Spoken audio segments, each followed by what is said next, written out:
Attends, il te va super bien ce nouveau pull. Hein? Nouveau. T'appelles ça nouveau? Oui, il est nouveau. Mais tu sais, je t'ai expliqué, c'est plus de seconde main, ça a déjà été porté, mais c'est super, c'est mieux pour l'environnement, tu comprends? Ça sert à rien de dépenser de l'argent comme ça pour rien. Société de consommation, là. Tu sais, les gens, ils deviennent dingues avec ça, tu vois? Là, c'est un pull qui a déjà servi, ça sert, tu le remets, et puis voilà. Toi aussi, tu l'aimes ton nouveau pull, Rose? Rose, tu l'aimes ton nouveau pull ou pas?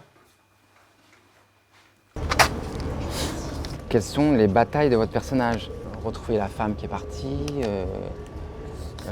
savoir faire le petit déjeuner de ses enfants, d'avoir du temps avec eux et se battre à l'intérieur de son entreprise. Là, il y a un paquet de batailles dans une entreprise, hein. Lui, il est chef d'équipe au départ, donc il se bat pour son équipe de 10 personnes avec qui il travaille, 10-15 personnes. Donc voilà, de faire gaffe aux horaires, les heures sup, que ça déconne pas trop. Les conneries de vouloir licencier quelqu'un parce qu'il est malade trop souvent. Mais c'est vrai que les batailles, quand on met le pied dans une entreprise, on a l'impression que c'est infini, quoi. On n'a jamais fini de se battre. Ce qui vous motive, justement, de faire des films comme celui-ci, où c'est un film particulier parce que c'est un film qui est vraiment basé sur l'improvisation. Il n'y avait pas de scénario, il y avait vraiment que un traitement des scènes qui devaient être jouées, avec à chaque fois une ou deux lignes qui décrivaient chaque scène. Pas de dialogue, pas de forme spéciale, pas d'émotion prévue.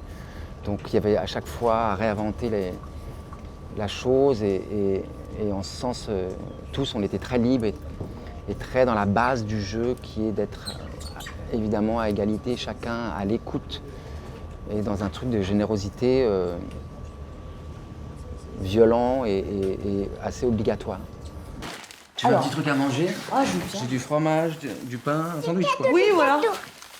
C'est vrai cadeau. Ça, c'est pour papa. Merci, tiens. Alors moi, je te donne ça. Qu'est-ce que c'est ton truc, là? C'est pour les adultes? Comment ça se fait? Je m'en tombe pas. C'est quoi ça? Ça, c'est un très... Ah, génial! Regarde, Elliot. Non, mais tu sais, on dit heureuse, malheureux, maman, je dis non, faut y aller. Un rôle qui vous a changé. Je me rappelle de ce tournant un peu du personnage de l'auberge espagnole, du film de Clapiche, où au départ, je ne comprenais pas ce personnage, je ne l'aimais pas forcément. On avait envie de faire un gars très normal, très pas du tout héros, quoi. Dans une dégaine et aussi dans un fond, je le trouvais assez maladroit, assez naïf, immature, bref, plein de choses qui me faisaient peur. Je me disais, mais comment on va avoir envie de suivre ce type pendant 1h30? Et puis finalement, on lui a trouvé je suis arrivé à lui trouver quelque chose et je me suis éclaté à le faire. Et en faisant vraiment quelque chose qui était assez loin de moi, et je me suis dit à ce moment-là, tiens, si ça marche, si ça fonctionne et si les gens le reçoivent bien, je peux faire ce métier. Bonjour, j'ai rendez-vous avec monsieur Jean-Charles Perrin. Oui, un visiteur pour Monsieur Perrin. Bonjour. Bonjour, j'ai rendez-vous avec monsieur Jean-Charles Perrin. D'accord, si vous voulez bien me suivre. Génération, l'homme.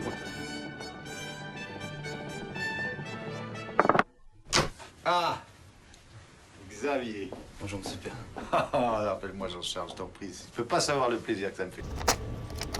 Vos cinéastes fétiches, Patrice Chéreau, Jacques Audiard, Cédric Clapiche, Tony Gatliff, Christophe Honoré, Olivier Dahan. Ça, c'est de la chance d'avoir croisé ces personnes-là qui avaient des rôles avec eux et donc avec qui j'ai appris finalement ce métier et de pouvoir plonger comme ça dans leur univers avec des rôles qui étaient parfois autobiographiques, puis parfois moins, mais en tout cas, j'ai le sentiment d'avoir vraiment à chaque fois été avec eux dans leur monde. Vernon Subutex.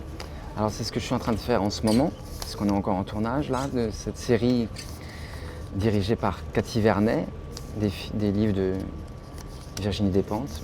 Et c'était risqué aussi, j'aime bien ça, parce que les livres sont tellement puissants. L'écriture de Virginie Despentes est tellement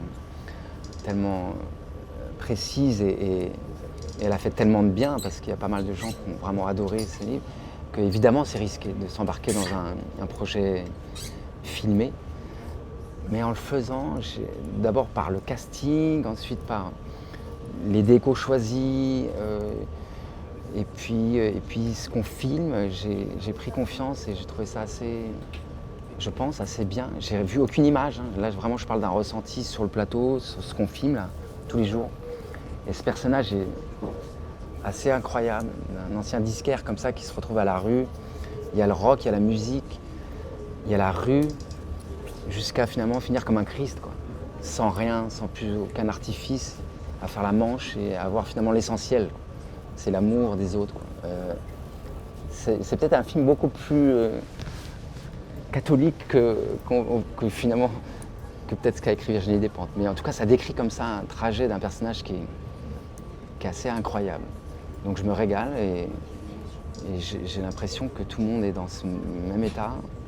Et tous les pièges que j'avais pointés du doigt en me disant putain, en livre c'est magnifique, c'est magique, filmé, on va perdre. Eh ben non, à chaque fois la caméra nous ramène autre chose que l'écrit, ramène évidemment de la vie et une autre énergie. Et donc du coup, je pense que ce sera autre chose que les livres.